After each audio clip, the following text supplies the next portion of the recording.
The son becomes the father the son. This is all I can send you, Kal-El. It's not who I am underneath that defines me, but what I do. You want to get nuts? Come on, let's get nuts.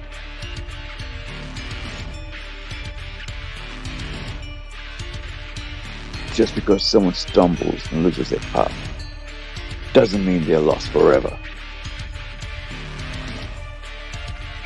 You're making me angry. You wouldn't like me when I'm angry. I let my father die because I trusted him, because he was convinced that I had to wait, that the world was not ready. What do you think?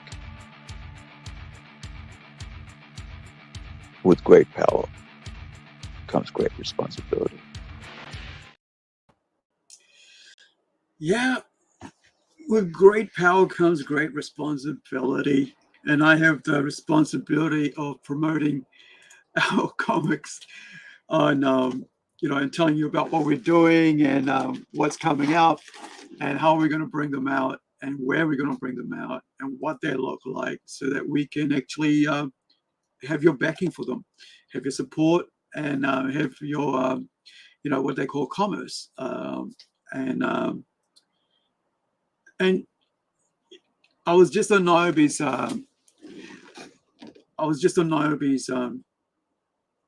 live stream before, and we're talking about how this is basically the happiest time in my life, the last couple of years, where I've been able to fulfill, like, in a very short time, most of my dreams. And, everything I ever wanted to do has been fulfilled, and it's all been fulfilled in this country, in this city of Whangarei.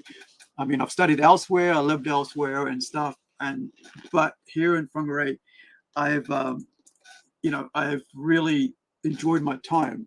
I'm going to bring up show you what's coming up next. This is what we're going to be talking about today. And I really, I think if I did not live in this country, if I did not live in New Zealand, and if I did not live where, have a life that I've had for the last, I think about 43 years, I think I've been in New Zealand, and I wouldn't have the opportunities I've had. And, I look at my friend over there in Fiji, who's actually is a comic book creator and everything. He's doing really well. And I wonder, like, if my life would have been the same way, if I had been grown up in Fiji, if my desires had been the same, or would I just, had a different life altogether. But I think the fact that I was exposed to fantasy, I was exposed to sci-fi, to Star Trek, all those things early on, I might not be doing what I'm doing right now. I'm trying to think about Star Trek. This is one of the things that are in this box that we've been talking about, that I've been trying to open up, and I've been, move out and have a look what's in there. There's a whole bunch of stuff in there, some ridiculous stuff, some science stuff, right? And so this is a Walt Simonson ash can size, so you can see what I mean by ash can. It's this small, and we'll have a look at that soon, right? And it's just black and white is what they mean by ash can, but it's a special size as well. And I kind of wonder, like, would I move over that? Sorry, would I have had those opportunities that I've had if I was in Fiji? Working on radio, working on being part of doing stage productions, writing stories, writing comics, being able to go to film school. I know all these things exist in Fiji. It's not just here, right? I know all that. But my thing is, like, how do I? Would I be the same person, right? Would I have the same love and same ideas, same passions that I have now, if not exposed to what to the culture, to the environment, to the people, to the mentors, to the arts, to the schools that I've been involved in, and also been part of, and also the books, the music, would I have been listening to heavy metal if I was in Fiji? Would I be listening to punk? Would I be listening to rap? All that sort of stuff. So I'm really grateful, and I want to welcome you to What's Cooking at Plunge Comics. It's basically a studio here in New Zealand. It's part of a bigger bigger, universe of, I guess, worldwide thing, which is a publisher called Rising Sun Comics. I run the Oceania division, part of that. And part of the process for me is that I get to work with artists from wherever around the world they are based. Their talent comes to me through Rising Sun. I get to see what they do.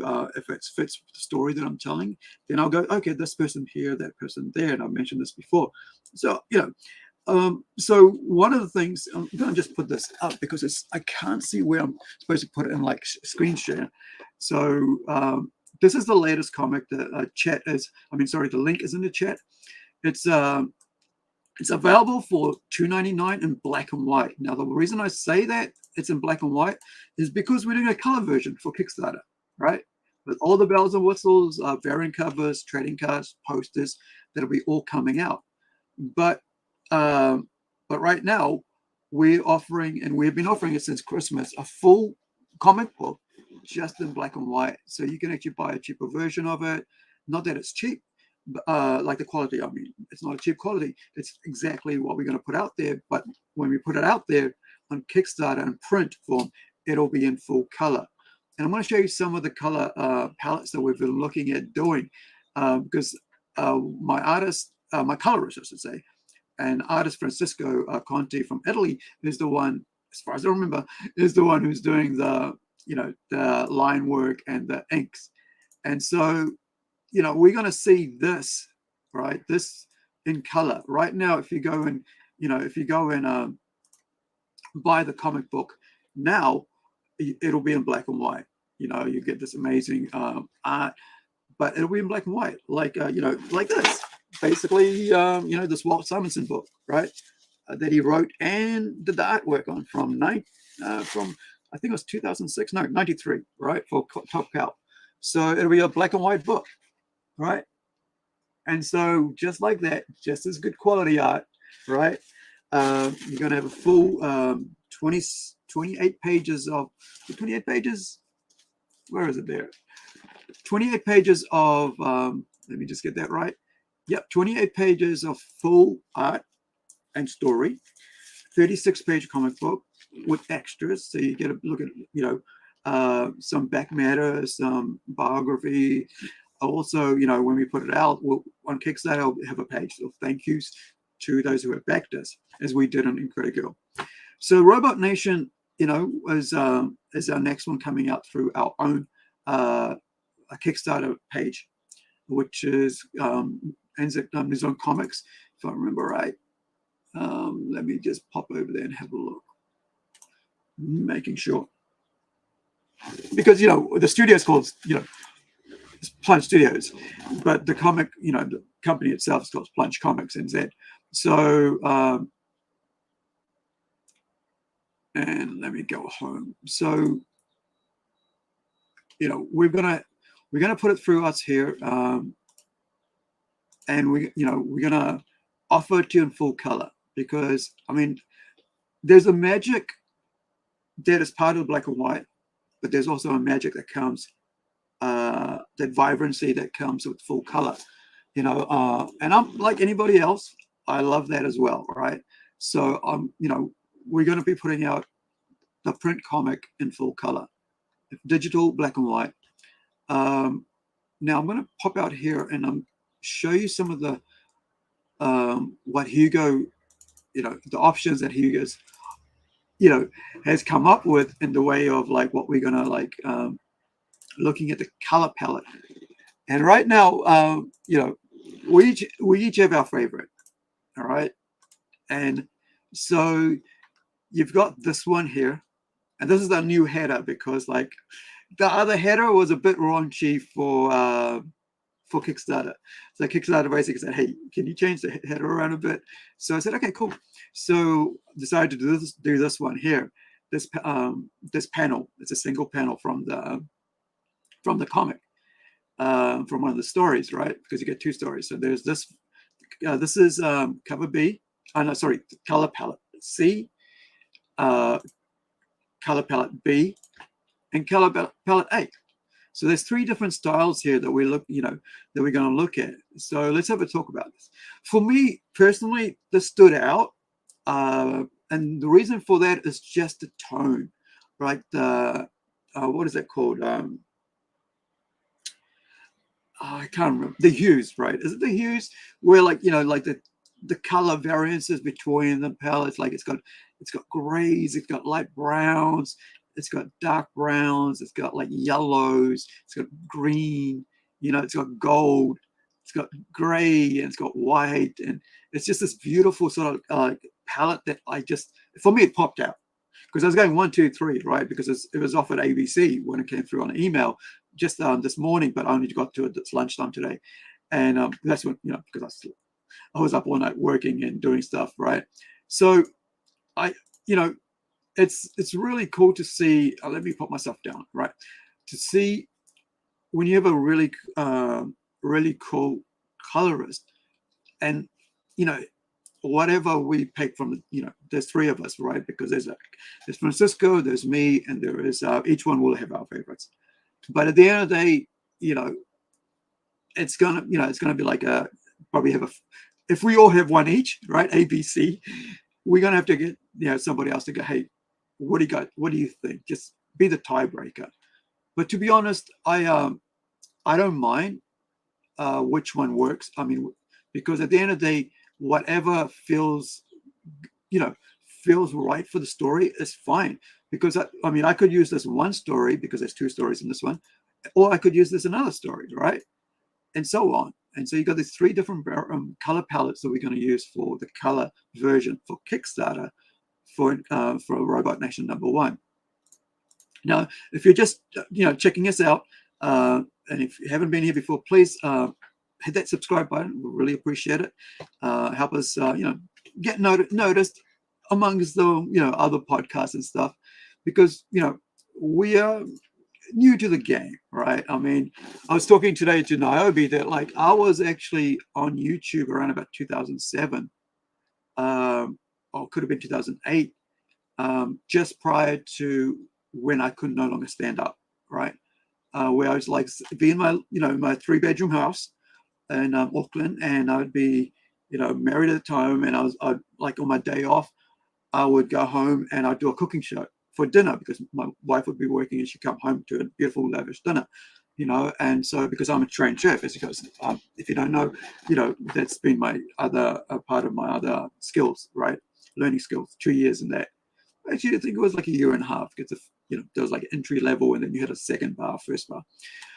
And so I thought I might show you a bit of that, because I wonder if it's there. Like, I mean, because these things, when you put stuff out on the internet, it's always there, and sometimes it's a good thing, sometimes it's a bad thing. And for me, you don't want to put out anything that is going to be bad anyway. So if you're a young kid out here, right, or even if you're an adult, right, be aware anything that you put online is there forever, right?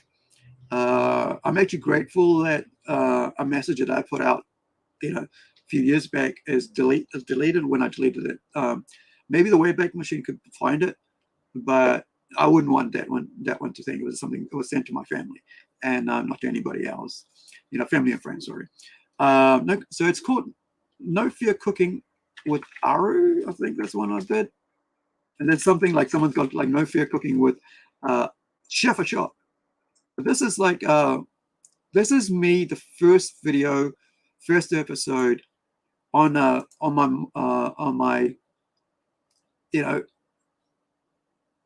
and let's have a laugh, right? Because this is sometimes it's good to go down memory and all that, but and this is just me standing in my it's actually, yeah, I'm supposed to change that because it's under the Zealandia thing. You can see that, right? So this will become the Zealandia when we change to Zealandia. It will be the Zealandia comic book page. But I thought I'll just keep it there. It's fun. People get to see 15 years ago, right? Exactly, I guess not exactly, but 15 years ago.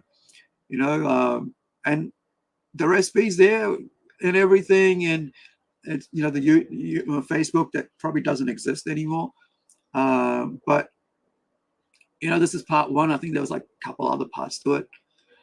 So let's have a look. Right, this is like a 5-minute, like, All right, I've got my sister and my brother-in-law and 2 kids coming up for a stay over tonight.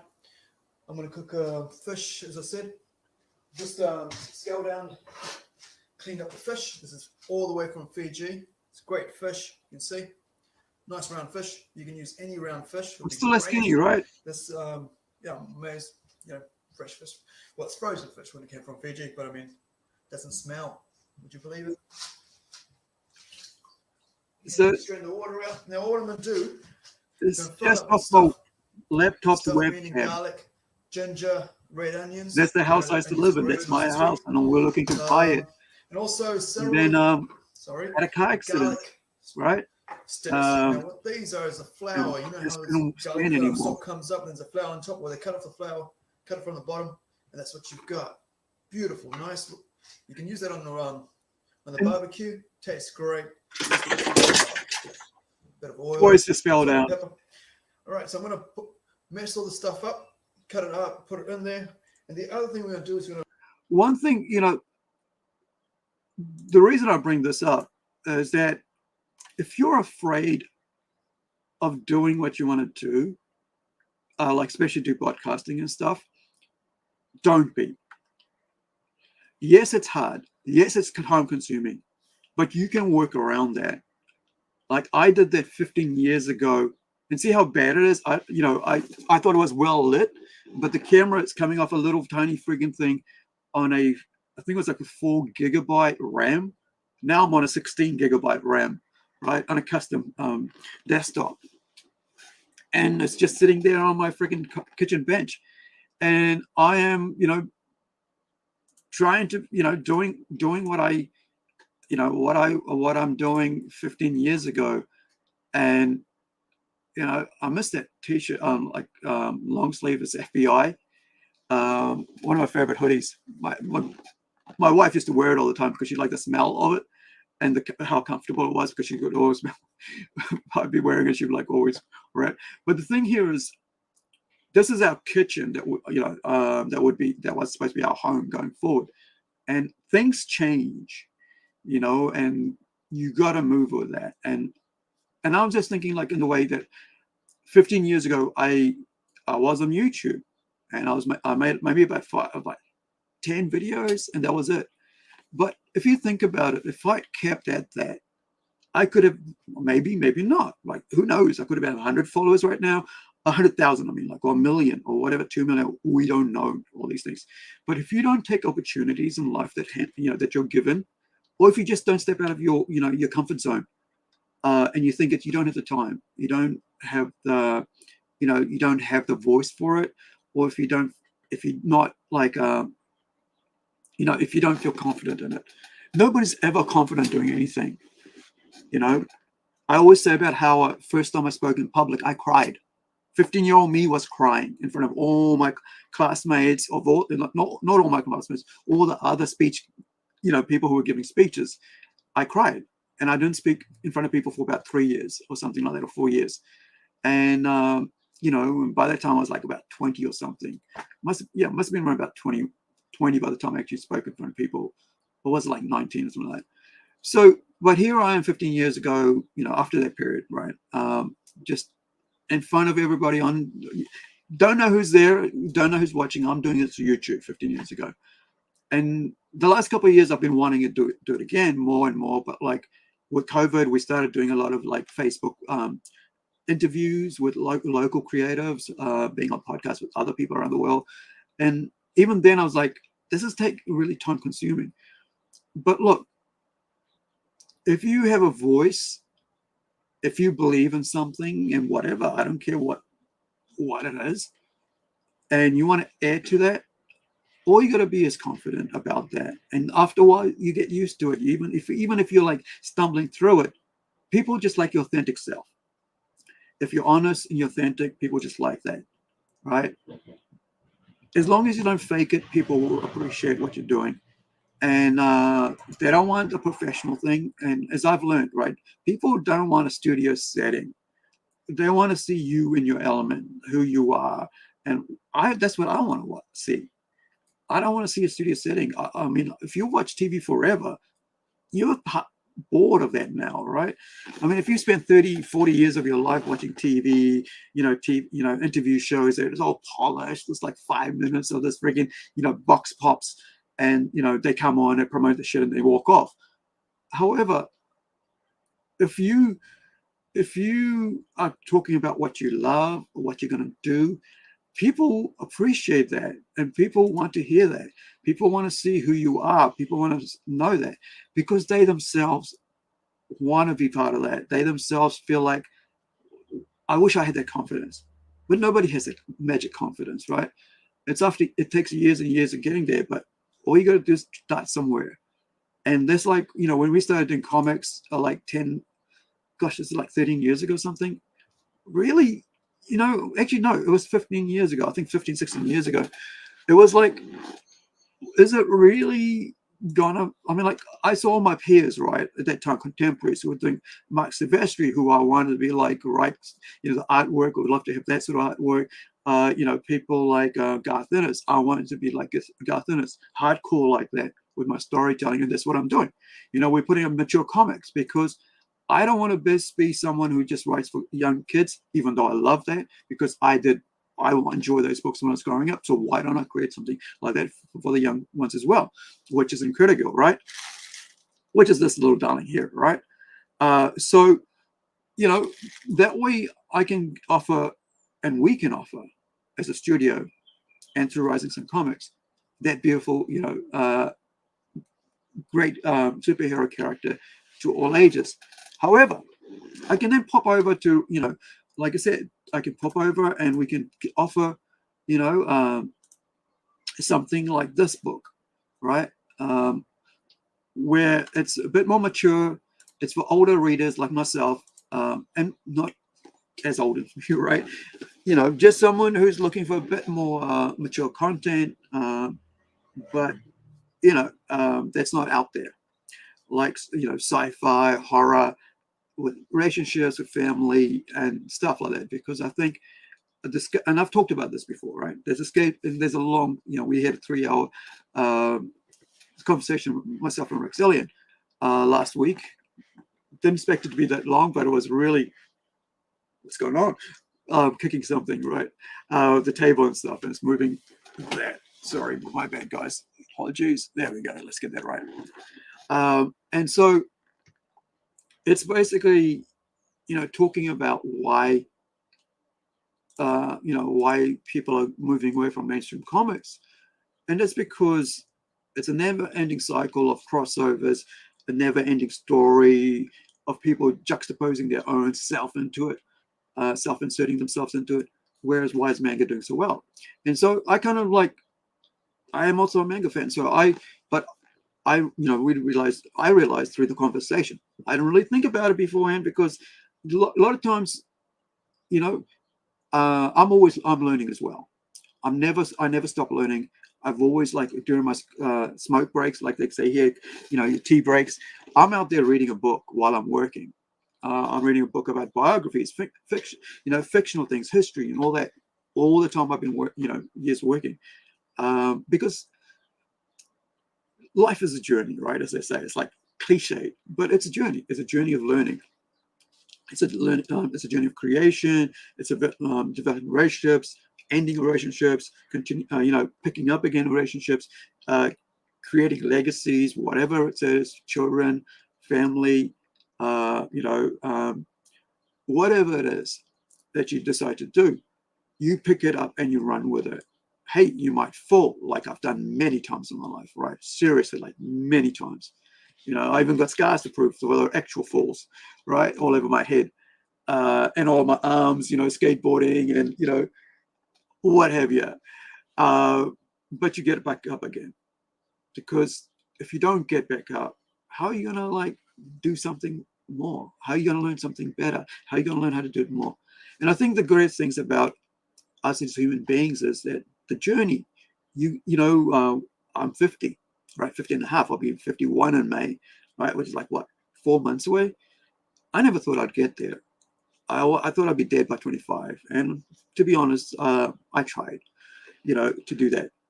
And which is, and that's something that I always like to say, don't, because, don't even think about it. Share your pain, share your emotions with someone you trust and help get out through that, But the other thing is, there's always another day. It's quite like there was somebody once, I read somewhere once that, like, this is like years ago, and this is when I used to be on Ngāti Hine Radio, Ngāti Hine FM, a indigenous Maori radio station here, which is down here, back in about 2000 or something like that.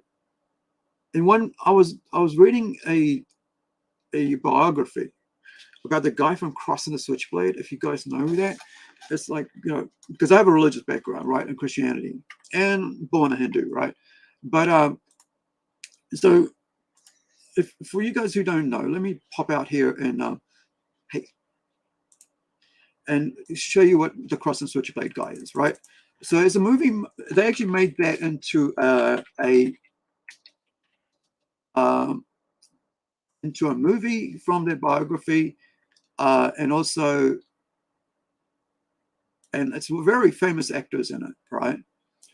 Eric Estrada, right, from CHIPS, California Highway Patrol Service or something like that. So let's have a look at this. I love talking about movies and stuff.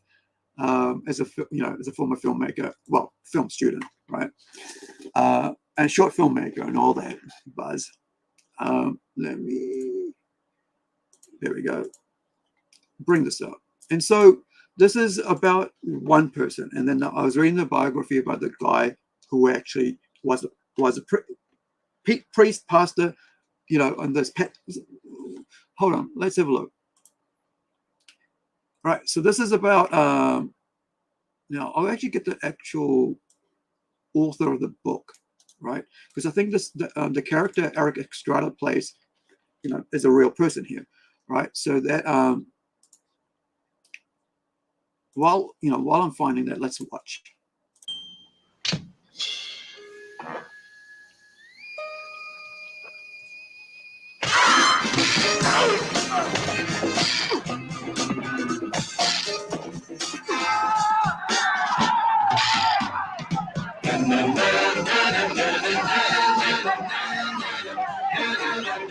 I don't know much of what's going on around here, but I do know that some of you are so blind that you're heading for a ditch and you don't even know it. I've seen you walk around like you own the world. You don't even know how much danger you're really in. Now, you can't live too long around here on luck, because somebody can put a knife in your back in the next minute. Who do you work for, the gang? It's just the Bible. Where's the gun? I don't have a gun. I'm a minister.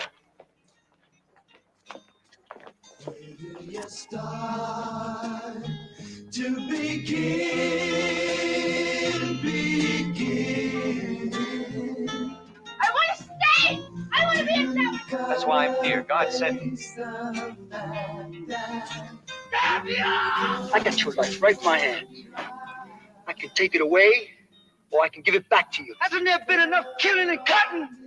You can't tackle a horde of the toughest gangs in New York with a Bible. They're liable to crucify you. I just want to say that there's somebody who cares about you people, cares about you very much. In fact, he loves you just like you are. When he died on that cross, he was a man like you. You're the same. Let's go to the other one. That just sort of ruined the whole thing. Apologies for that, guys.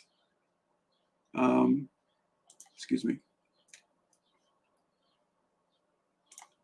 Let me hit this here. So let's get over to, the guy's name was David Wilkerson, right? The priest guy, the minister, right? And this is about him here. Let's have a look. And this is the book that I read, and I'm going to tell you why, the reason for what I was going to say. Reverend David Wilkerson started out as a pastor in small churches in Pennsylvania until he saw a photograph in Life magazine in 1957 of several New York City teenagers charged with murder. He felt the Holy Ghost moved him to mission, compassion, and he was drawn to go to New York in February 1958. It was then that he began his street ministry to underprivileged inner city youth. He is best known for the dramatic conversion of most of the notorious Mau Mau gang, including Nicky Cruz. That's the guy, right? In 1962, he co-authored the book The Cross and the Switchblade, which was later made into the movie *E03 Swore, starring Pat Boone. Wilkerson and his wife split their time between New York and Texas. So that's that dude, right? Let's go back over to there. Now, if I remember, because that thing was a bit distracting. So let's. I just want to say that there's somebody who cares about you people, cares about you very much. In fact, he loves you just like you are. When he died on that cross, he was a man like you. He had the same fears and the same feelings that you have. He felt pain just the way you feel pain. Yeah. So now She was. So there is not is it Nicky Cruz? No, David Wilkerson, right? So David Wilkerson basically wrote a book, right? And I was reading the biography of it, and he's talking like, and here's why I was saying like how like don't think about taking your life. Is that he said if you look at a grape, right? It's it's on a vine, and it's green, and then you can pluck it when it's ripe and you can eat it. However, you can also make wine from it after you squash the hell out of it, right? And he said when we feel like that, squashed and like emptied out, all that friggin' the pulp is out there, the seeds out there, and all we are is that skin, right? You can't just give up, because now comes the wine. Right now, the tannins and all that, you got all that pulp is sucked out of you. Now you can make wine out of it. Now then, that wine over time gets better and better and better. That's why we go like 10 years old or whatever. All these, if you're a wine drinker like me, my favorite is Pinot Noir and Pinot Gris, because it's like the middle thing. It's kind of sweet. It's like that. I can drink it with anything, and and so it doesn't really, you can eat chicken with the white Pinot Gris, which is like white, Gris being white, and then Noir being red, right? And so when you think of it life in that way, you're always going to, there's always another way forward. But the problem is a lot of time we get hung up on like, okay, I'm not good enough. I can't compete with all these other creatives out there. I'm not going to be as good as the other friggin' podcasters. I'm a dude, and all the I don't have the looks, and so on. But at the end of the day, people only want to, are gravitated to authenticity. And I've always like try to be authentic, right? Whatever we do. So over time, you get better at your skill. You learn and stuff. And so one of the things, which reminds me, I should put up this next to talk about, is AI. So today, Mark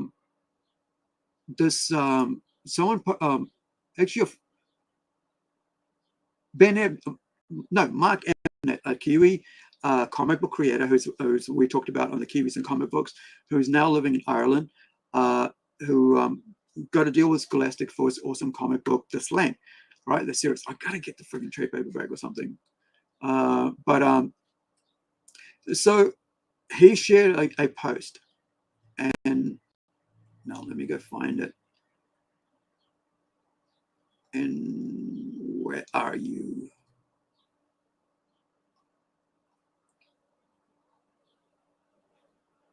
It was here somewhere. Actually, I know where. I always forget I should be getting to this other page, and that other page will have it. But I go to the the home page where it's everybody else's post. We actually just go to my page. Here we go. Right. I think it'll be better if I do that. Right. And let's do this. Here we go. So here's the thing. I myself use not 3D assets. I use like Clip Studio Paint, which gives me my speech bubbles. I resize them. Sometimes I change them around, mess around with them. Same thing with lettering. You know, I have like a fonts that I use for my lettering and stuff. So that's actually me, you know, doing stuff with what's there. So I have no problem with that, right? So James L. Cook. Now let me bring this. Oh yeah, I'm good. That's big, so you guys can see that. And this is in regards to AI, right? So I was watching an interview with Noam Chomsky, and that's someone I, you know, used to read, right? His books. It's a nonfiction writer who does like a whole lot of like study of the world and countries and stuff, like Hermogenes, you know. And I've read quite a few of his books and watched a lot of his interviews, right, where he talks about all these things. So here goes. Let me just grab a drink. I was watching an interview with Noam Chomsky, and he was asked about AI software, specifically ChatGPT, and its impact on education. He replied that it's got GetGPT, spelling mistake there. He replied that ChatGPT isn't about learning; it's about avoiding learning. Right? That's what we're talking about learning, right? You progress through life, you get skills, you learn from other people, you get mentors. You know, if you don't have a father in the home, you know, find someone's dad that you know, a friend of yours, right? Who's you find, you know, has a solid base, right? And just watch how he is, right? You know, and stuff like that. You know, sort of. You can be mentored without even being close to anybody, because of, you know, like I said, I read a lot of Garth Ennis books. I learn how to be a better writer, right? I read and more books. I get to be learn how to be a better writer, stuff like that. Because comic book writing, right? So he says here, he replied that ChatGPT isn't about learning; it's about avoiding learning. Then he's talking about. Then James goes, "Damn!" And then the light went on. Recently, I was in a discussion with the peer group about an article written by James Marriott for the Times. He's basically an art school dropout that never spent any real time developing a skill to become an artist. And now he's bitter that he's not successful and that the artists with real skill are gatekeepers to success. So you got a guy here, right, who dropped out of art school because he didn't have the skills, or he wasn't willing to learn. I think I've spent probably about 5 years of my life just in art schools, or maybe 4 years, maybe on and off, and other like lots of little friggin' courses and stuff. Like I did a 2-week course on tie dyeing silk, right? And they featured me in the front page of a local paper holding up the tie dye that I done, because it was it was quite large. It took about 2 meters by 1 meter, and it was a drawing of an Indian scene from India. And that was I think the first and last time I'd ever done that. And so they said, "Oh, this is pretty cool. Let's put you in the," you know. And so that, you know, and I didn't even pay for that course. It was the course, you know, the 3-year degree diploma course that I took paid for that. You know, and so that's why I talk about learning, always upskilling, you know. And then, you know, then he's talking like, now he's bitter that he's not successful, and that artists with real skill are gatekeepers to success. To be honest, it was a very entitled rant that demonized people who have worked very hard to hone their craft as elitists, right? So basically now he's blaming people, say somebody like Alex Ross, say somebody like Frank Frazetta, you know, who can we send? Gary Frank, you know, Jim Lee. You know, people always have a go at Rob Liefeld, but he's the #1 selling book, right? As an artist, right? And I'll bring that up later. Actually, I will pop that up just so I remember. I tend to, you know, waffle and then forget my train of thought because of all the head injuries. I forget that I'm actually supposed to go back to that. So anyway, you know, and so the guy's basically pissed off that he didn't dedicate himself, and other people who did are better than him at it. And so, yeah. So now he's saying in his article, he welcomes AI image generators because he thinks it levels the playing field between his mediocre efforts and those snobby gatekeeping artists. Because, you know, people out here saying, hey, no AI art. And of course, this past week, I think it was DragonCon in America, basically said no AI art. If we say it, I see it there, you're out. And also, we're gonna check it, right, to see if it is or it isn't. If you're selling, you know, Fair Nine or whatever prints and stuff, right? Because you've got people who've dedicated their life to their craft, and then you've got cheats who come in and do. And we're not talking about people who do digital art. That's a whole talent skill itself. You know, you don't just jump on it, the computer does it. No. You got to like color theory, hues, gradients, tone, all these names you go. And not only that, but actually knowing how the human body works, right? How the muscles, you know, not that I got any, but how it all joins, right? The sinews, the elbow, how it moves and stuff, and why, you know, it's going to be that way. And you know how, you know, when a figure's holding up a sword, right? It's got to be doing it a certain way, and it's got to move a certain way, right? And it's all going to make sense. And that takes years of learning and going to classes and taking studies and doing courses.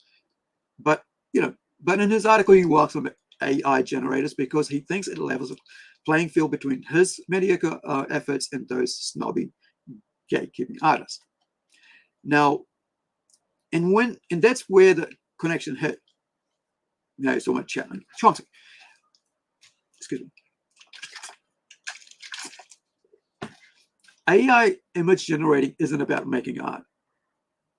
You know, I've tried it myself. I've gone in there, said, insect, this sort of background, and this sort of space, and that. So all it does is takes every single image in the world that's ever been put online, right? From books, from movies, from art, from people who sketched it up, who just put up their little, you know, doodles online. Ever since, you know, internet. Not only that, but all the Encarta, you know, encyclopedia work and everything else that's been loaded up on the archives, right? Because everything that's ever been done has been, you know, majority of it, right? A high percentage is now online. So from movies, right? I'm just looking at all my DVDs here. From games, it takes from all those images that are available. You know, and even like, you know, with ChatGPT forming scripts and stuff, it takes all that. And I've tried it. I want to see how it works. It's just a formula, right? It gives you the Hollywood formula of how to write stories and so on. So an AI image isn't about making art. It's about avoiding making art, right? It's like just going, this is what I want. Now shove this out there. No sort of like, you know, you could say the only human input is what I type in and what I think, nothing else. No, you know, no pencil to paper, no sort of skill, no sort of drawing a line, no sort of coloring in the image, no sort of like actually taking a, you know, a stylus onto a Wacom or is it Citrus or whatever they call it, you know, the new Wacom thing, or any of these other amazing pads, you know, that artists use now to color in. I mean, like when I'm doing my one, I don't often color, but if I'm doing a color, you know, I can go back and, you know, save and then like go back to that one or go forward and go, oh, this one works, that one doesn't work, because now I've got a digital history of the layers, right? But I still got to go in and go, hey, with my stylus, okay, just in that part, I'll go, there's a bit of light there. Okay, that hits there. If the light's coming this way, okay, I'll shine it that way. Let's put that. And, you know, and all this stuff, all that thinking. Well, that's not the process in there. It's just words bringing it out. So, you know, it's just, you know, so basically it's about avoiding art, let the computer do it. I'm too lazy to log the long emotional wearing hours I'm too impatient and entitled to listen to masters. Like I said, I've had many mentors. I reckon four of the greatest artists who have ever lived in New Zealand have been my mentors, right? And a glassblower, a jeweler, right? Another glass, flat sculpture, right? Flat glass, cold glass, they call it. Also, a ceramic artist, right? Two of them, basically, right? And so, and all the other things, right? I've had teachers who, who have been doctors, like have doctorates, right, in film and stuff like that.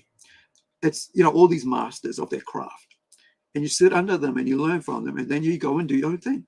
You learn the boundaries, and then you go break them. Is what we were taught, right? You learn the skill, how it's done, what makes what what works with what, how the color theory works, and then you just go do whatever you want, right? Like Matisse, right? And all these other artists, right? That basically went, oh, this is this is a portrait. Oh, this is how we're going to do it now, right? And so on. And like, I can't remember that. There's a sculpture that I think it was a French sculpture that I really loved, and the way he used to do sculptures, like really huge sculptures, and like cutting wood, and you get all these weird shapes, and yet when you look at it, it looks something magical, like people and all that stuff, and then just forms. And these are people who already know how to do that, or go to classes and do real people, right? Draw that, but then they go, you know what? I will now apply my own style to it, and we talk about a person's style, and you can recognize that artist's style over time, because that's what Jim Lee's artwork when you see it, right? And Riefeld's artwork when you see it, or you can see Mignola's artwork when you see it, or Pierre Guerrero, right? Who is this? Is it Pierre? I don't know, but this is what's in the box here. There's like this container that we're talking about. Like, I have an entire series of Why the Last Man, which they turned into a TV series, and then they decided to go the woke way with it and ruin it, and so nobody cares about their TV series anymore. All right, but the comics are great. So it's basically it's saying that this is the whole thing about the artist he's thinking about. Like, I'm too self-absorbed to spend my time laboring over work that requires me to use sophisticated critical thinking. Let the machine do it. Now I'm going to have to go forward because I can't see. Yep, there we go. An image generation isn't about making art. It's about avoiding making art, right? That's what the guy's saying. And, and in a way, he's right.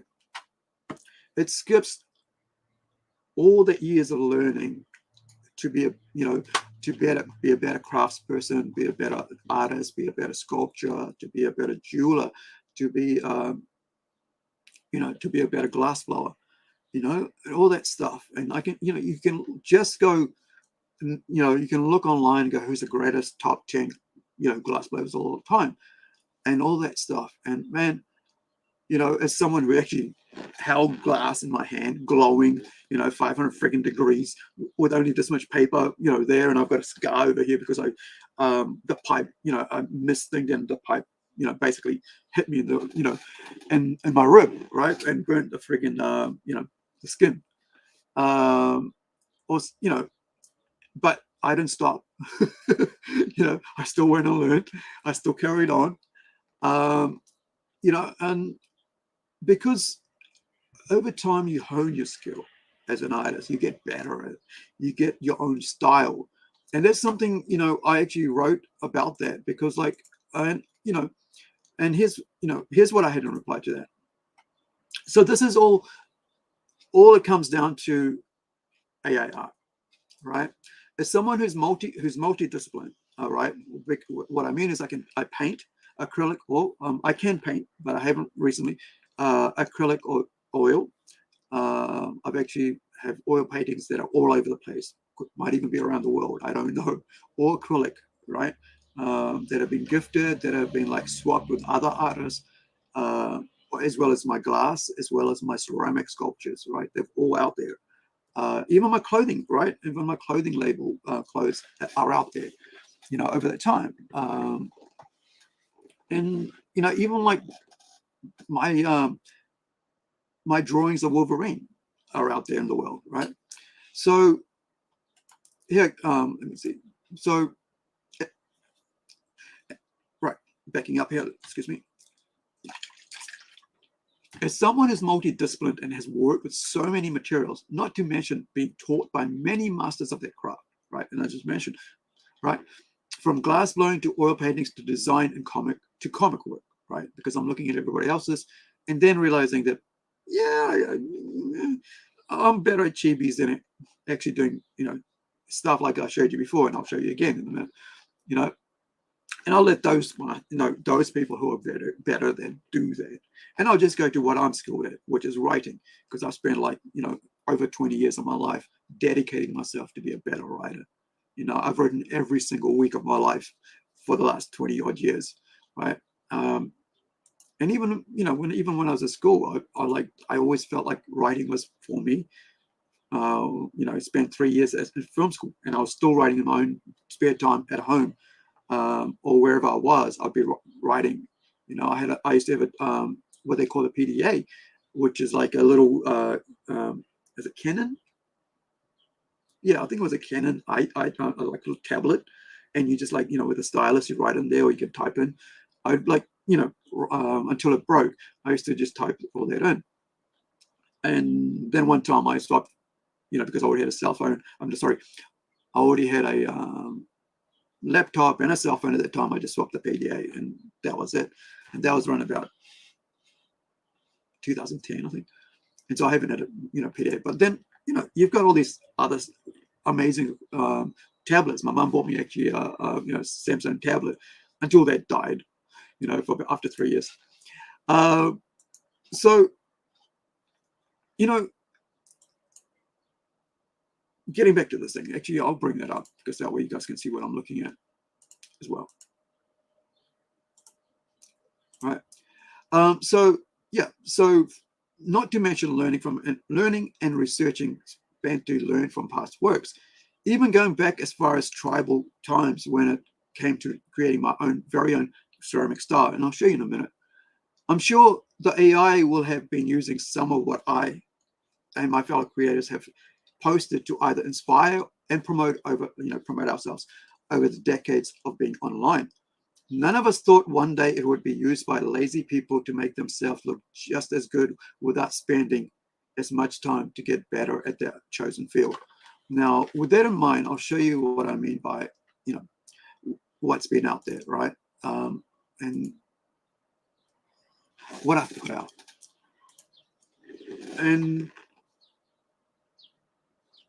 let me find this gallery. It's taking a while, buddy. Let's go. Right, gallery. Right, so this is my DeviantArt gallery that I have had out there for a few, well over a decade, right? So you can see some recent ceramic work, right? This is 2018. Both of these I did as a free, you know, what you got like, and this is my style, what I call neo tribal or new type, yeah, NEO tribal, right? My style. This is a small ceramic plate, you know, that I did as like in 2019, right? As a free fundraiser thing, and somebody bought that, and so the fundraiser went to the Great Plate, which is the Great Plate is like a ongoing, almost 20 years, I think, or more, fundraiser thing for a local art center, right? A gallery, ceramic, you know, studios and all that, art center here for, you know, for upcoming artists or artists who need a space that are cheap to, you know, to be in. So we kind of like put up, you know, fundraise for that. Usually it's around 8,000, 18,000, something like that, is raised every year. Now, so that's one of them, right? So this is something, you know, I did as like, you know, stuff I put out there, right? This is actually my sister's, you know, what they call, you know, and my nephew, right? And so this is what I'm saying, like these all could be taken now by the AI to put out there. And I did a little comic, you know, for my little nephew called Babies, right? And it was kind of like, you know, kind of like a, you know, like a comedy piece for, you know, and it's there. So like it's talking about like, you know, little baby and stuff in the mother's womb. And so I think there was two different babies. There was like my friend's baby and then my sister's baby. And so this is one that I did in the year before, right? And it's talking about ceramics, right? So this is something real practical stuff I do, right? Like actual, not drawing or anything like that, not 2D stuff, but actual physical work, you know. And so I'll show you some other work I've done in the past. And oh, here's me meeting and you know Greg Rucker, right? This is actually, you know, digital work with a tablet. Now go back to gallery. How do I get all? All right, I see what's happened. So Scraps Deviants. Here we go, all, right? So this is work I've done over the time, right? And this is work when I was talking about coloring, right? This is me coloring a cover for an upcoming book after we've released, which is Templeton, right? That one says Torn, but we changed it. It's going to be for Horizon 4, which is a 6-part miniseries, right? So I colored this myself digitally, right? And you know, I spent a lot of time, man, and like I said, learning color theory, and I'm not the greatest at it, but that's one thing I did to see, you know, test myself. Let's see if can I do it, you know. Now, so this is what I do, right? I do chibi style work, right? So I did like this variant of that just for fun of it, right? From Templeton, and maybe we'll release it, maybe we won't as a variant cover, but we'll see, right? I hadn't even forgot I had done that. Just now, it just clicked on my brain. It's like, yeah, that's right, I did that. So the other thing, right? Design characters. Yeah, looking at like, you know, designing. We don't use this anymore, right? But this is the early design of the logo, but it's what I designed, right? We can see later on how it changed it to what I call the angel logo, right? And this is a tattoo design I designed for the back of the character. So this is me using flats, right? Seeing how the characters work. And now that the artist, the colorist can say, these are the colors he's used, right, for the palette. And so for this character, and then you can like look at, okay, we can use these colors and, you know, the shadings and stuff on that, right? And so this is, you know, this is all skills you learn over time. And even I suck at it, right? And, you know, I'm designing stuff and I'm like messing around with it. You know, I'm seeing what's work, what doesn't work. This is actually a trace because, by the way, I'm not going to be drawing this. This is me just, you know, sketching out for somebody else to actually draw. This is me playing and coming up with stuff. And then I'm going in there, I'm going changing everything around. Okay, I've got the form now. Now let's muck around with the belts. Let's muck around with the skulls, right? You know, all these different things. Let's muck around with the belts, you know, designing it like everything else. I'm playing around. Okay, you know what? The beard's going to be this, the hair's going to be this, it's going to be coming this way. So I'm scratching it out, right? On the friggin' tablet, what's going to work, what's not going to work, you know. And then then I go and go, hey, you know, as you saw before, then I hand it over to the artist, and here it is. There is Temple there, the same character that I did, you know, and the same, you know, artwork, whatever the color tones, and then I colored it, right? And then you got the brown tones in the hair, you know, and so on, and the grays of the jacket, and sides a bit, you know, white and light gray, and he's got a red thing going on, you know, his hands, you know, the color and stuff, the guns and all that. So, you know, because, oh yeah, here's what I forgot to tell you, right? So this is at the end, this is what I finally worked out. This is the logo I ended up designing at the end as a final thing. You can see, the font that I used, and then how I went about and drew everything, how it works. Like my eye could see, because it's been trained, right, to be able to see what works, right? How all this is going to work, how it's going to work around to make this title for the Templeton character title for the book, how it's going to work. Even when I go to place the names in, everything here has got to work around that, because I want the name to be by the title. So when the people go to see it, they see the artist and the creators and the writer's name, right? So they're aware of what's there. I even took photos of me in that position of the devil, right, with my bald head, right, just so that I could I can actually I could show you the photo, but you don't want to see it like topless me, right? Me doing this so that when I gave it to the artist, who could go and go, oh, James, who's an amazing artist, you can see his logo there. I mean, his name, and when he did this 2022, 2 years ago, right? You can see him, take that character and then develop it into what I wanted in his style, right? So it doesn't no longer looks like me, but but I said horns here, ears here, all this, and then we'll go with that. And then you got the pose and stuff, and it's just, and this is what we mean by like AI cheats, right? This is, oh yeah, right? This is me mocking it up, right? And that's me, right? Right? That's, I didn't like, there was like a decent looking, So you've got actually, his arms in that pose when he does that thing, and that's his what's his name?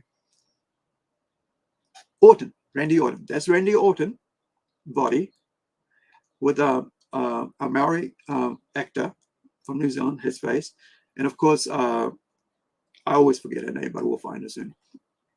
And that's me, right? So this is why that these drawings are actually of one of our comics, actual comic books, a short 8-page comic book called Behemoth, and it's kind of like it is a kind of like an intro, and then also later on we put it into this magazine. So I'll let you bring that up, and we can look at that magazine later as well. And it's only $2.99, guys. So you can buy a New Zealand for $10, right, for a magazine. I mean, sorry, New Zealand $5, right? So I'll put the link out there. Where is it? Are we seeing it? No, is that one?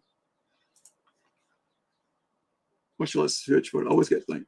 But as you can see, like I said, I'm there doing it. And then and I'm posing these pictures out there because I'm thinking how it's going to look, right? So I drew this myself, right? And so going, okay, this is how I want it to look in this. And then this is actually from a photo from Harry Potter. There's a sculpture made, I don't know, like the Harry Potter Museum or something. And that was actually something I talked with Hawk Sanders from Rising Sun Comics, and I was telling him about, yeah, this is kind of like, I'd like to do it like this. And he said, oh, what about this and that? And so we juxtaposed all this together, collages it up, and now we're able to, have this first, right? Oh, actually, no. Let's have a look at the ink, pencils of the ink, right? Right.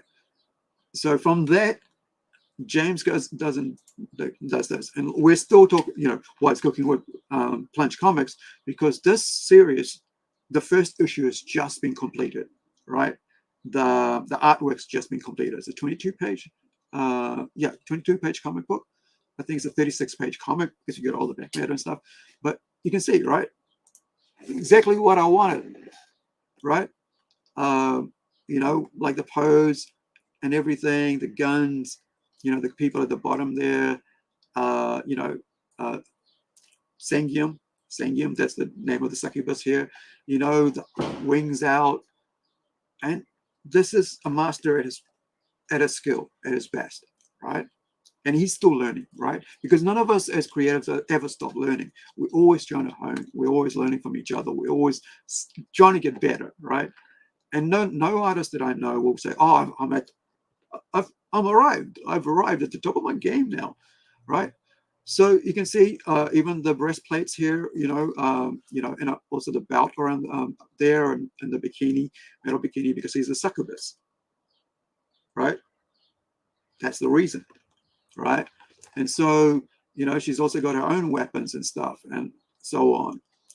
You see the tail, her tail, I wanted to be around him, because you want to see, I was trying to sort of, at that time, this is actually a variant cover, right? And so it's not the cover A. And so this is going to be cover B. And so I wanted to show you, as if you're, seeing it for the first time, that you see, what is this between these two? Well, there is this dude, demon here, but there's a female. And then you see that the female's got her, tail around him in a kind of like a caressing way, not in a like a choke. If he was like around the waist and he was like around the arm gripping it, and this is how art works, right? If it was around the arm, you'd be saying like she's trying to pull him back, stay on, dude. Or if it was around the waist, she'd be like, just lightly, it'd be okay. It's like she's pulling him towards her. But because, and kind of maybe could be seen as aggressive or not aggressive.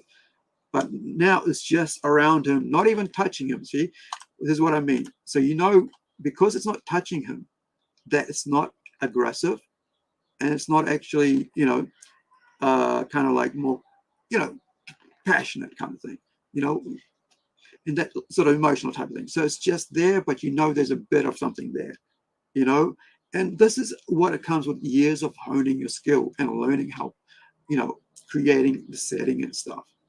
And I love this piece, not only because, I just, designed it, but also I got to color it. But not only that, but it's a great piece of work. So let's have a look at the, my flats, right? So then, when I was talking about like before, how I was doing the, choosing the, the flats, the colors of him, right? And how it look and stuff, and then how I'm going here, and like how it look, she's got this red dark thing. So then I could like come back out, put lighter on top, and I didn't learn that myself. I actually learned that from another artist named Steve Pike, who I worked under for about 2 weeks, I think it was, he's a mural, like, he was doing a huge warehouse type furniture place, and it was like all this pine trees and stuff. And I watched him, and he would start with like a darker layer, and then he would work himself up to the lighter. And that's how I learned to do this, right? And that guy's like paid like $2-3 grand or more to do all the stuff after they buy all the paint and stuff. And he's like, it's all that stuff. So, I got to learn under him, and I think I got paid about $200 to work with him that time. So, you can see how all the color, choosing all the different layers for the different things here. And, like I said, this isn't the cover for the torn book. This is the change cover we're going to put on James's own story, So you can see even, like in the background, what we're going to do. And even after, right? And even after I colored it, right? To this, I did variances of it. And then I went to my own friend, right?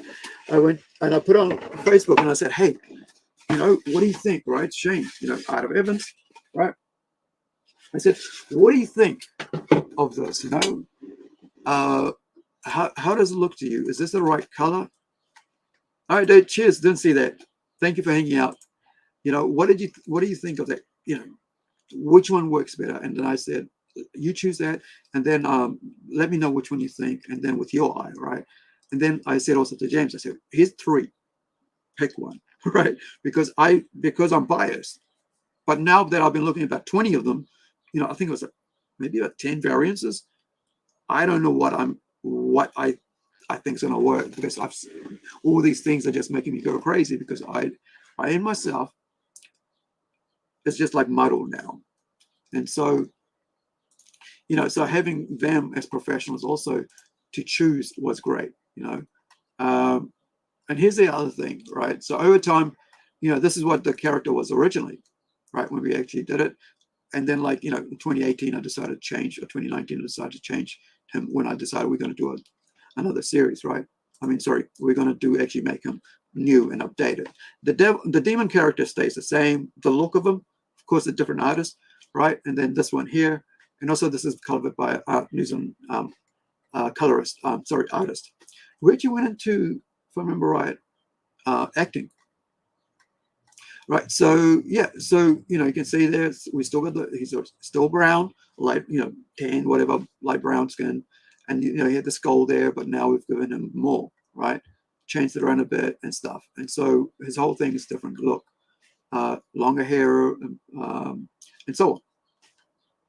Now talking about this, and that's and I'll pop out of here now, and we'll go back to looking at our own, my current stuff, right? So a couple of years ago, 2019, we were going to do a, let me see, is it in the shops? Search Sunspot. Here we go. So in 2019, we put together a magazine. One of my friends, journalist friend named Ayla Miller, and we decided to put together a promotional comic book, of an art/comic book magazine called Sunspot. It took ages to decide on the name because it was going to be done like kind of like showcase Rising Sun Comics, so we wanted something to do with that. Excuse me. To have some, kind of like have sun in it, right? Because also my name means sun. My name means Rising Sun. My first full name. So, excuse me. So we put out a 64-page full-color comic book, right?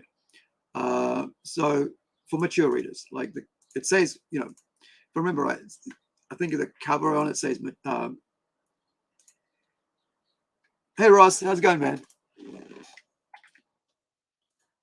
I put it out and it's got no "you" on it, so let's try that again. Right? S on it.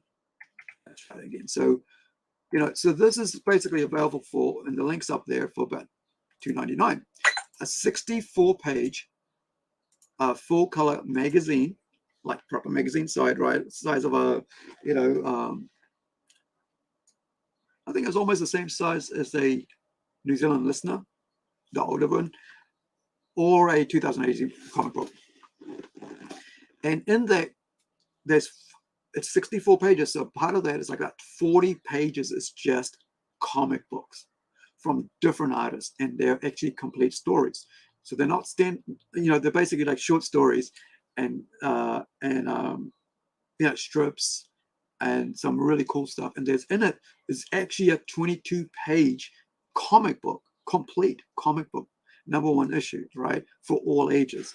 So you could like buy it, like you could like, you could download it on, buy it, download it on your PDF. I mean, not PDF, on your tablet or your phone, and then you could read it, and then you could like turn over to your kid or somebody and go read this part, and when you get to it, give it back, right? And so because there's an all ages comic book in the middle of it all, and so there's interviews with New Zealand creators, publishers, artists, and there's a cosplay. All this stuff, right? And so with the, I haven't spoken about this too much, but recently I've decided, like, we should be out here promoting this because it's a full, you get 40 pages of comic books from a whole bunch of different people, even including my friend's comic book, right? There's like a textless sort of like a story that's really cool. And I'm glad it's going to be, that's actually going to, like that story, Robot Heart, is going to be actually printed in the next Kickstarter project by my friends over at Funtime Comics. Excuse me, I think I've got a bit of dust in me. Yeah, that's right. All right, let's pop over to that, actually, to the Kickstarter. And we can have a look at that one. Hopefully I got, let's get out of here. And let's go check out. Should be under, what did we have them on? Actually, I'll just do a search on Kickstarter, and then we can rig it up. I actually did a like was it last week? Yeah, I think it was last week. We actually did a we cut a promo, and I on while we were on live stream, did a promo for Funtime Comics with for this, and I'll play it for a little bit so you guys, and then we'll finish because that's me for the night. But here is the link for it, and please check it out if you're on. If you haven't created a Kickstarter account, please do. Even if just to follow what's going on, especially with us as well, right? You can follow us on Kickstarter as well, and I think that's the one for Funtime Comics, and this is our next project coming up, and which is Robot Nation, which I'll finish off with my part of it, showing you the art. The moment we're looking at doing the color, right? The color theory or the color palette for this, and so this is our our page for our mature content, our mature reader comic books like Robot Nation, as well as upcoming after this will be, of course, Templeton as well. So we're going to have issue 1 of Templeton go out there as well, right? And we've got to set all that up, and that's the one we just showed you the artwork from that, and that was, of course, the variant cover. Now let's pop out of here, and I'll finish off with showing that, and then we'll finish off with playing the video, right, that we had Jason cut up. And let me once again show you the color palette first. So these are the 3 options that that I was sent, and of course when we have Hugo back on next week's episode of What's Cooking with Plunge Comics, he'll be talking about his theory behind it and how he chose the color palettes. So these are the 3 options, right? So you got A, B, and C, and that's the colors that we're looking at. I mean, palette that we're looking at for the Robot Nation that we're taking full color to Kickstarter. And of course, if you go further up at the start, there's you can buy the black and white for $2.99. Everywhere else are US dollars or New Zealand. It equals to about $5 New Zealand. Now I'm going to go search for that video on our homepage, and then that'll be the last thing for tonight. I didn't want this to go too long tonight, and I'm kind of losing my voice as well by the looks of it. Now, where's that clip?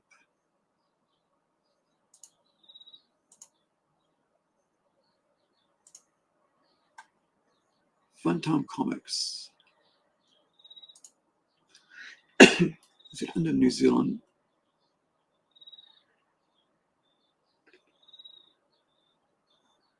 Is it New Zealand?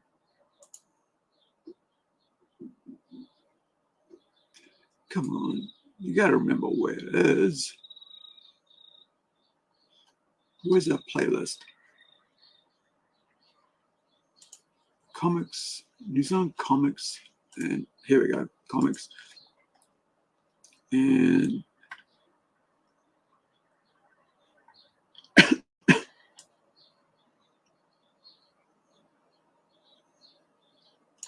there it is.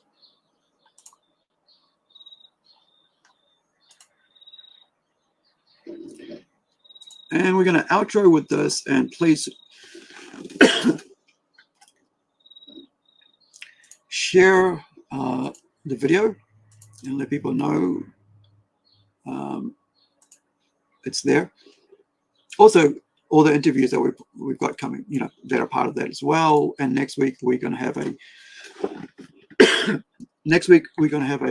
I think it's the wind blowing in from outside that's getting me.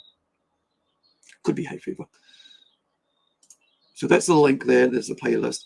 So let's go, Jason from Funtime Comics.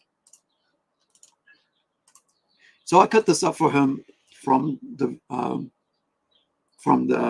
live stream that we did, and then also did one without any of us, any of our logos in it. It was just him, just so that he could, share it around as well. But of course, on our channel, we got to plug in like that. So if you're watching here for the first time, please like, subscribe. I really appreciate it. And if you see our, links come across wherever, YouTube, Facebook, groups, pages, or Twitter, please share. I really would appreciate it. Help us, get known out there. We're new to the game, but we're trying our best. And also, next week we'll be back with Kiwis and comic books, 7:30 next week New Zealand time. I don't know what it is overseas, but here we go.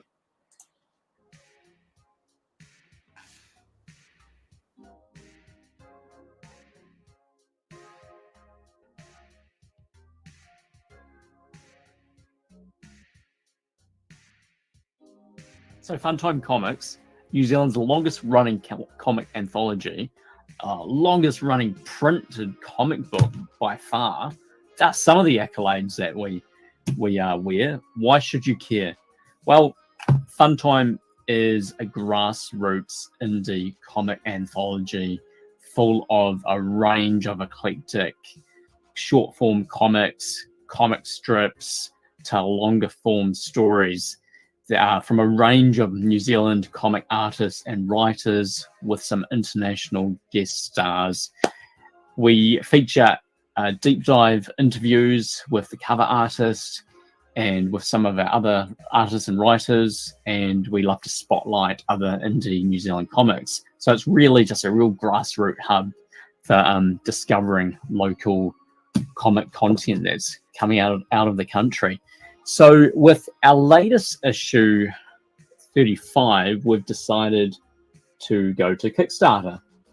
So even though we've been running for like over 30 years, and this is our last lovely issue, last 2 issues. You can get our omnibuses as well, which will be on the Kickstarter. The reason we've decided to go to Kickstarter is, look, it's where the industry has already gone for indie comic creators. And it makes sense to connect with our audience on there and get support from our followers to make this viable, because Funtime Comics is all voluntary, and so there's a lot of time that goes into it, and it takes a long time to get the money together to be able to print the next issue. So by you supporting Funtime Comics on Kickstarter, you will get obviously a printed copy sent to you. Plus our back issues, if you're after that. And it's a great way to support local artists and writers while reading some, fun comics and cartoons. This amazing cover is by Maya Templar from Christchurch, illustrator, runs Zine Fest in Christchurch. She's our feature artist. So there's, obviously we get to talk with Maya to see how she ticks and why she loves comics and drawing, and then obviously a few features from her before we go into Cactus Girl by Maya. Cactus Cat, sorry, not girl. And articles. So a few articles on New Zealand comics. Rufus Marigold, written by Sean Guerrea, one of our artists. And then that's an advert. There's not too many adverts, but when we do, it's only because we're just trying to tell you about other amazing Kiwi comics. Amazing art from Brendan Wright in Christchurch, who is like the editor of The 77, a UK-based 20 AD magazine that pays homage to the whole style and love for the 2000 AD comics. We have comics from Simon, of course, Fletcher, who was our cover artist for the previous issue, completing his story arc of Real Dreams. The Legend of Garius, cool. You enjoy that one. It's quirky. A great comic that focuses on environmentalism and the need to protect our wildlife, but in a bit of a slightly macabre way. But I'll let you decide that. You can see a bit of blood. Who knew pangolins were so violent? The classic Jam comic. This is a stalwart of the Fun Time at Workshop. When we meet up once a month, we start a Chinese whispers type. Chinese whispers is like a musician's jamming, but we do it on paper. One person starts a panel and then the next person continues. And the idea is to try to get a storyline, sometimes successful, other times very interesting outcomes. Comics by Arthur Whelan, great artist from New Zealand, working in watercolor and ink. This is Graffiti Panda. Need I say more? It's a bit of a whimsical, humorous tale about a panda who can't help but graffiti. He's not meaning to, deface property. That page isn't complete, so we're just searching for more comic strips, which we've been promised to fill the page. Bob Gibbons out of Christchurch has been part of Fun Time for over 30 years. An amazing comic here, more of a journal comic story by a British artist, Melanie Davies, who was living in Christchurch and came to a couple of our workshops, but unfortunately had to return to the UK. Very talented. So we featured her in our last issue, and would love to obviously see her coming back in future issues. So again, very eclectic range of comics, black and white. Tony Scanlon, again, a stalwart foundation member of Fun Time. Born Again, It's Zombies, Jesus, need I say more?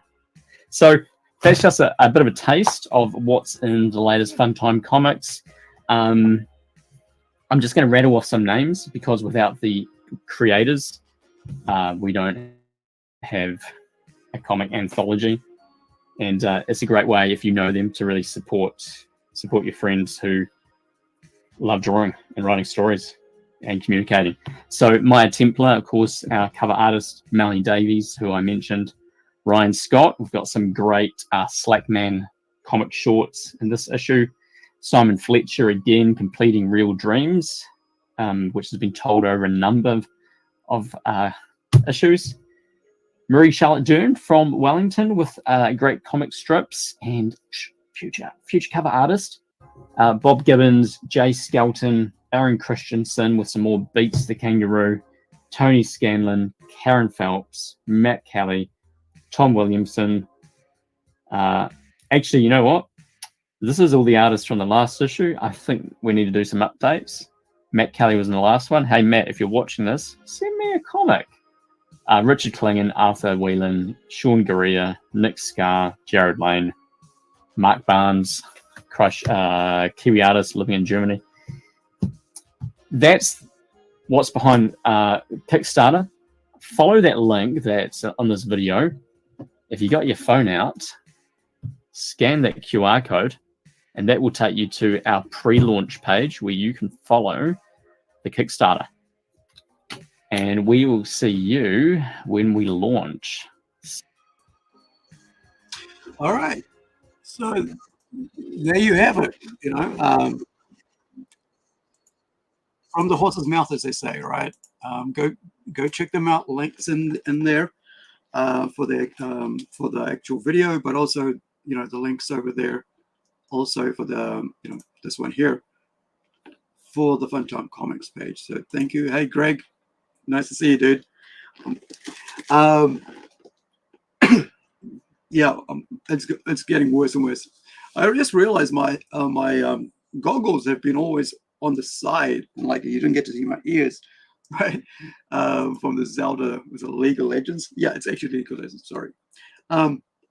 Just in fishing. excuse me. Sorry, I should have put the mute on. Got this today. Finally got. I've already had what is it, like, what's his name? Star-Lord. I've got two different versions of Star-Lord. I've got a blue one, and also like kind of like one of those Titan ones. But and I've also got like a different version of Groot. No, not Groot, friggin' Raccoon, right? Rocket Raccoon. But when I saw these together, I thought it was pretty cool. It actually lots of details, and I was able to get this off Trade Me quite cheap, as you can see there.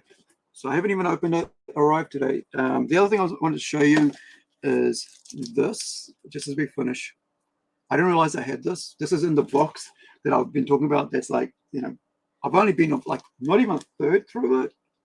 Yeah, it's weird. I've only been through like about 30, 40 comics, because there's like about a couple. If I'm really thinking about it, it's like about a couple hundred comics in that container. So yeah, I love Star Trek. It's one of my like first experiences with sci-fi I can think of, along with Doctor Who. But Star Trek was my jam, even before Star Wars and everything. That's what's always going to be my, that's what I kind of like feel like when I'm doing Robot Nation, exploring the universe and stuff and telling these little stories about that. It just reminds me of watching those shows. But of course, I'm putting my own twist on them, doing little shorts, stories. And the next story, like issue 2, is going to have like part 2 and there's going to be a 2-part story. So it's going to be like issue number 2, and then issue number 3 is going to have a long, one story, but also have 2 short stories, a short story each. So you get the full comic book, which is around about, I think I'm aiming at 28 pages of art and story content per comic book. So there's always 2 stories. And so later on, when we collect it all, you get this really amazing trade paperback in time, and all in color, hopefully, and then after that, I'm thinking that if I like one of their stories, I still, especially like Robot Nation, I feel like I need to do a Robot Nation story set in France, right? What happened there when this happened in New Zealand, right? But did it also happen there, or did this happen there, or where else did it happen in America? And not only that, but all the other background stories I'm writing. So hopefully, you're able to check it out. But thank you for your time, and thank you for your patience, hanging out for an hour and a half, and checking out the videos and checking out the artwork. Wherever you are, be well, be safe, and like I always say, if your loved one's nearby, give them a hug, give them a kiss, and you never know who needs it right now, right? And the other thing is, give someone a call that you haven't called for a while that might need a word of encouragement, or or jump on Facebook or something and just say hello to them on the thing and see how they are. All these things, like, we've got so much negativity in the world. Little things like that can turn things around for people, and you don't know what people are going through in their life. And so, all I can say, encourage you to be, a bit more out there. Thanks, Ross, and have a good time. Have a good week, and we'll see you soon. And wherever you are, like I said, be well, be safe, and we will see you next time. Ka kite anō from us over here at Plungecast.